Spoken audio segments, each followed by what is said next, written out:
Assalamualaikum warahmatullahi wabarakatuh. Balik lagi dengan saya, Gina Septiani. Hari ini saya akan membahas mengenai kondisi mikroekonomi dari segi BBM. Apa itu ekonomi mikro? Ekonomi mikro adalah ilmu ekonomi yang mempelajari tentang kurva permintaan dan penawaran yang kemudian turut membantu memahami pula hubungan antara perubahan upah, pola pekerjaan yang sesuai, serta memahami variabel biaya dan dalam suatu produksi barang dan jasa.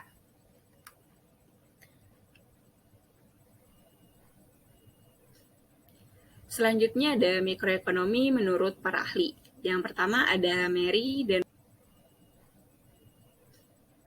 Selanjutnya ada mikroekonomi menurut para ahli. Yang pertama ada Mary dan William. Menurut mereka, ekonomi mikro merupakan kajian terkait individu, rumah tangga, dan perusahaan mengambil keputusan dalam proses ekonomi.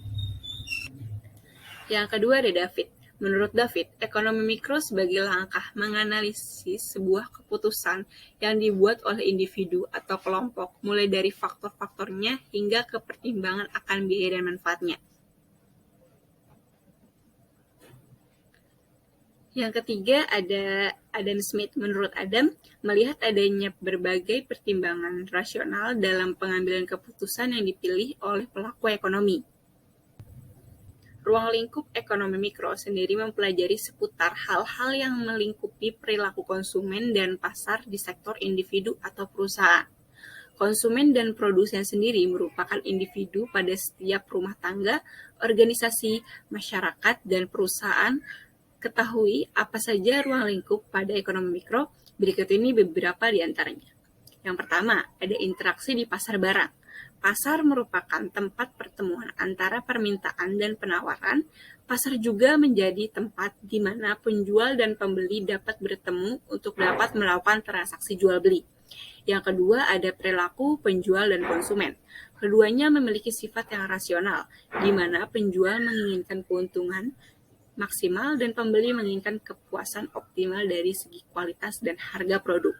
Dalam menganalisis perilaku di antara penjual dan pembeli, ada 3 asumsi yang dapat diperhatikan, yaitu aktivitas ekonomi di antara penjual dan pembeli terjadi secara terbuka dan rasional. Yang ketiga ada interaksi di pasar faktor produksi. Dari sisi penjual memiliki produk yang memenuhi kebutuhan manusia, juga membutuhkan faktor produk dengan cara membelinya. Sementara dari konsumen membutuhkan uang dalam kebutuhannya. Yang keempat ada teori nilai guna. Mempelajari bagaimana suatu barang menghasilkan kegunaan atau kepuasan pada konsumen yang membeli atau mempergunakan barang produk tersebut. Yang kelima ada teori struktur pasar. Menjelaskan pengelolaan pasar berdasarkan pada jumlah perusahaan, karakteristik atau jenis produk, serta kemudahan perusahaan atau produsen untuk masuk dan keluar dari suatu pasar. Struktur pasar atau akan dinyatakan sebagai struktur pasar yang non-kompetitif ketika dapat perusahaan yang tidak memiliki kekuatan dan kemampuan untuk mempengaruhi jumlah barang dan harga di pasar tersebut. Sebaliknya, jika perusahaan memiliki kekuatan atau kemampuan untuk mempengaruhi jumlah barang yang beredar atau harga barang yang ada di pasar, maka struktur pasar tersebut dapat dikatakan sebagai struktur pasar yang kompetitif. Yang kelima ada elastisitas harga. Mempelajari berbagai mana harga-harga suatu barang maupun jasa terbentuk di pasar. Harga ini dipengaruhi oleh beberapa banyaknya jumlah permintaan. Yang ke-7 ada industri. Mempelajari bagaimana arus perputaran barang dan jasa dapat terbentuk. Ia juga menganalisis barang produksi, produsen, konsumen, dan distribusi dalam hal kemungkinan rasional dalam mengambil keputusan ekonomi. Yang ke-8 ada pasar input. Mempelajari bagaimana produsen dapat memperoleh bahan-bahan produksi dengan biaya seminimal mungkin, namun menghasilkan barang atau jasa yang memiliki nilai jual tinggi. Berikut ada tujuan dan manfaat mikroekonomi. Untuk mengkaji alokasi sumber daya hingga bisa digunakan dalam kehidupan sehari-hari, yang tujuannya untuk merumuskan dan alat mengatur manajemen dan mempelajari perilaku konsumen. Ada pengertian pasar.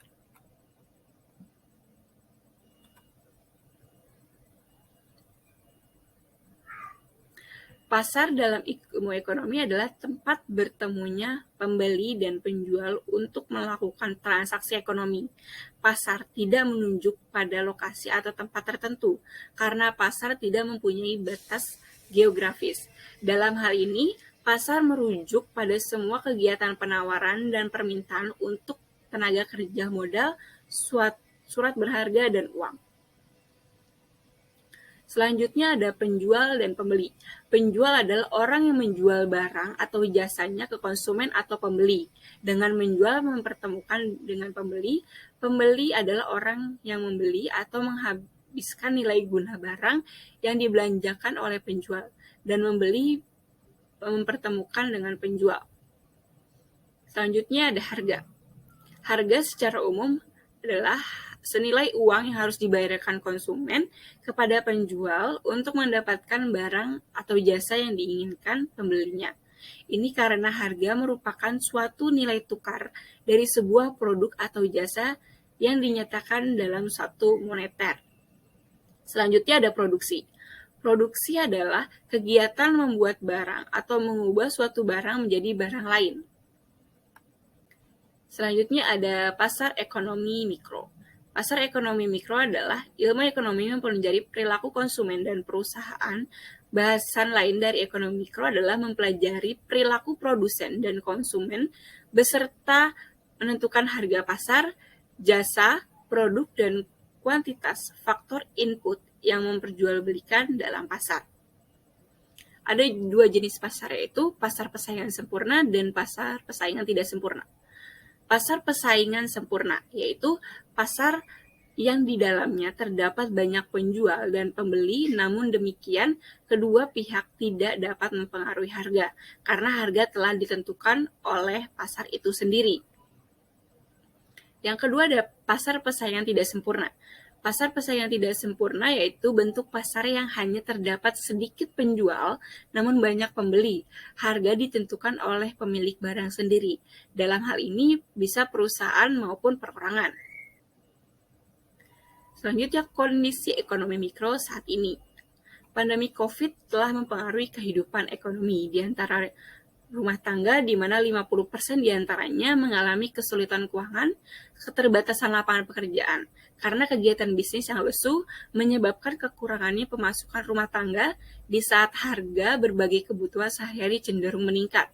Akses untuk mendapatkan layanan dari sosial juga semakin sulit di saat pandemi, sehingga masyarakat kesulitan untuk memperoleh pangan berkualitas untuk gizi yang layak, layanan kesehatan, dan pendidikan bagi anak. Perlu analisa lebih terkait dampak ekonomi sosial pandemi pada pendapatan dan pengeluaran rumah tangga di Indonesia, sehingga pemetaan masalah menjadi jelas dan lebih mudah diatasi. Status tanggap darurat yang ditetapkan beberapa wilayah akibat virus corona membuat pekerjaan di sektor informal dan UMKM tetap bekerja dan terpaksa pulang kampung. Ketua Asosiasi UMKM Indonesia, Ihsan Ingratubun, mengungkapkan pendapatan usaha UMKM pupus gara-gara wabah COVID, sehingga mereka kesulitan untuk membayar biaya dan gaji atau honor pekerja. Dampaknya adalah banyak dari pekerja UMKM terpaksa pulang kampung. Di tengah ini, pemerintah mengatakan tengah menyiapkan kebijakan bantuan sosial untuk menyongsong sektor informal dan pekerja harian, serta memberi stimulasi bagi usaha kecil, mikro, dan menengah. Akan tetapi, pengamat kebijakan publik dari Universitas Indonesia, Linda Miftahul Jannah, mengingatkan pemerintah perlu berhati-hati agar kebijakan itu tepat sasaran dan tak mengulangi penyelewengan seperti dalam penyaluran bantuan langsung tunai. Selama 8 hari terakhir, tercatat 876 armada bus antara provinsi yang membawa kurang lebih 14 penumpang dari Jabodetabek menuju Jawa Barat, Jawa Tengah, Jawa Timur, dan Yogyakarta.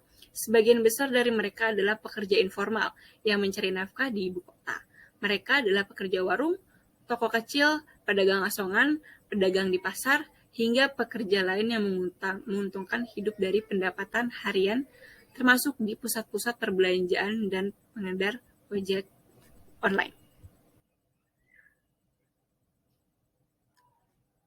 Contoh kondisi ekonomi mikro di Indonesia, yaitu BBM. Kebutuhan akan BBM, ketika harga BBM naik, tentu saja konsumenlah yang akan merasakan dampak, tidak hanya konsumen saja, tapi juga para pengusaha hingga angkutan umum, taksi, ojek online, hingga penelayan juga akan terkena dampaknya.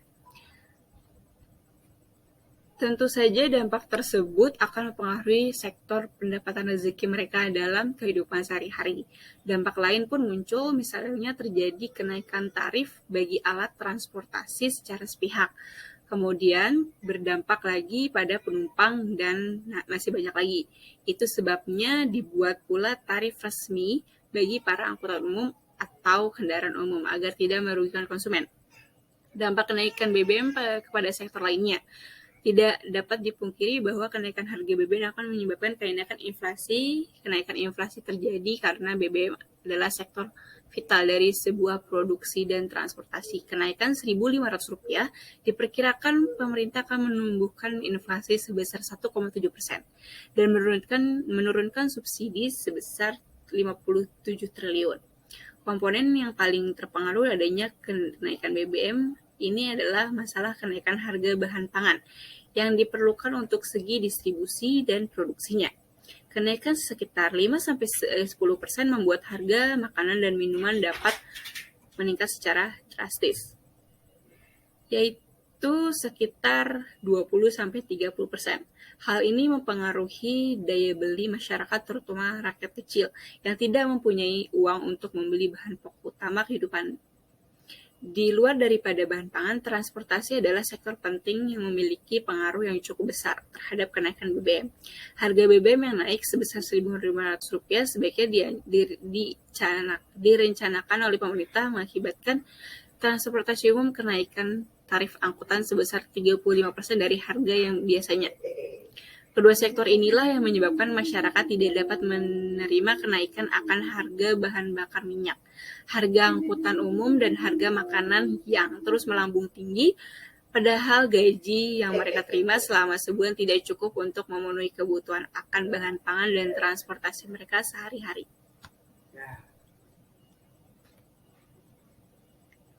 Terima kasih telah menyimak pembahasan dari saya.